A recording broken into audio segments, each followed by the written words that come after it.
Hello everybody and welcome to Forever Rugby on Forever Sports. For today's preview, as Ireland take on Wales tomorrow at the Aviva Stadium in Dublin. It is the first match of the 2022 Six Nations Trophy. And I think two sides, which I think tomorrow's match will really sort of establish where they are in terms of competitors for the competition. Because I think that Ireland could actually go on to win the Six Nations because I think they've got all the players on paper. It's where they can step up. And that's kind of always been the Irish issue, that there's never been a shortage of talent. There's never been a shortage of ability. It's where they can gel and continue to bring that consistency that you need to go on to win tournaments. And I think if you're going to be very honest, Ireland have always perennially underperformed in tournaments such as World Cups. And you look at this team and you just think, how are they not doing more? How they're not sort of been world beaters in the past few years. But I think it's a very exciting side. I think it's a very interesting sort of weekend as well.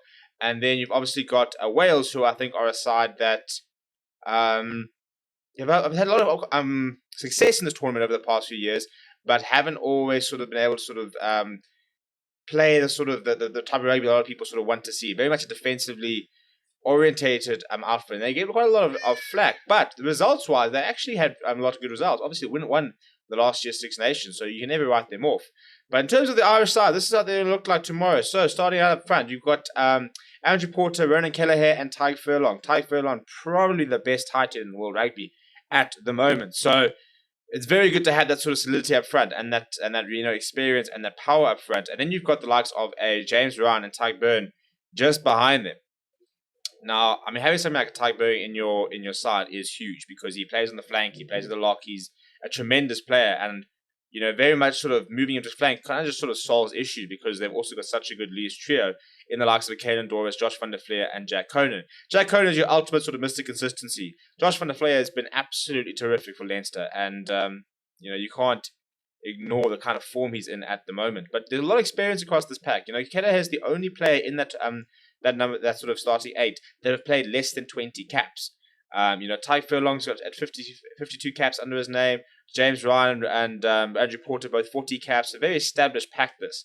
And if you move on to the backline, also quite a lot of experience apart from the man on debut, Mac Hansen, the very exciting Connacht winger, who's just played himself into this team through his devastating form for Connacht across the season.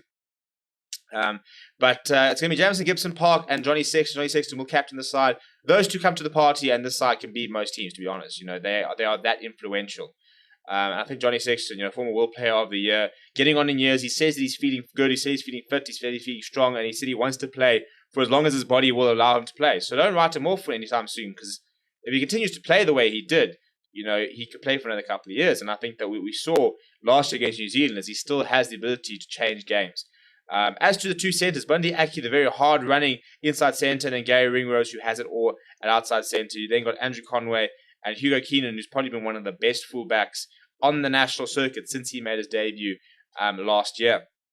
Off the bench from the Irish, Dan Sheehan is playing his third test, and then you've got the likes of Cian Healy, who's played over 100 tests.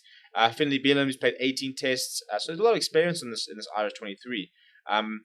Conor Murray there, 2021 rather, he's got 92 tests. Peter Mahoney at 20, he's got 70 tests. Not as much experience as the likes of Ryan Baird, who's in his 7th test. Joey Carberry is number 22, and then you've got James Hume, who's played just the one game for Ireland so far. So it's he's a couple of players you face in this Irish side, but quite an established 15. And then if we look at the Welsh side, this is how they will line up. They'll be captained by Dan Biggar, who was quite impressive actually in his press conference, the Northampton Saints fly half. He'll be very important this weekend, as will the pack, who are going to need to try to step up. And I think you look at the likes of Wyn Jones, Ryan Elias, and Thomas Francis, they're going to have to front up if they're going to try and compete. Not as much experience as the Irish front row in terms of the two props, but very, very good players. I think Wyn Jones versus Tadhg Furlong should be a very interesting battle. But generally in the Northern Hemisphere, we don't necessarily see the huge sort of monstrous demolition type scrums that we often see in the Southern Hemisphere. It kind of comes with the way that the referee and the conditions, stuff like that. We don't always see those huge, massive scrums. Often far sort of tighter and far more sort of even competitive, but then that does allow a nice sort of platform for the backline to run with. But in the second row for Wales, we're going to see Adam Rowlands and Adam Beard, who's become the vice captain. And then you've got Ellis Jenkins, Tane Basham, and Aaron Wainwright, who are very exciting loose here. I like the likes of Basham. You know, he's very much heart in the sleeve. He'll run all day. He's got a very high work rate. He's a very physical character. Dan Bigger has Tomo Williams as his scrum half. And then if we look at the rest of the back line, so much pace, the likes of Louis Rees-Zammit in the number 11 jersey. All he's expected to do is finish and finish well. On the other wing, it is going to be Johnny McNichol, and then the two centers are Nick Tompkins and Josh Adams will fill in at outside center, and at fullback, Liam Williams, so good in the air, so good technically, a phenomenal player, and very important to this Welsh side. Off the bench for the men from Wales, Dewey Lake, Gareth Thomas, Dylan Lewis will be the front row. Dewey Lake actually on debut there at hooker, and then you've got Seb Davies, Ross Moriarty, Gareth Davies, Callum Sheedy, and Owen Watkin rounding off the rest of the bench. Again, on paper, you sort of back Ireland because you think that the experience they've got, some of the quality of players they've got, they should be able to get the job done, especially at home. However, this is a Wales side which just seems to have a knack of being able to find results. And as a result, you know, I think anything could actually happen tomorrow. So let me know what your score predictions are down in the comments below. Please do smash like on the video and subscribe to the channel as well. Thank you very much for watching. My name is Steven. I'll chat to you soon.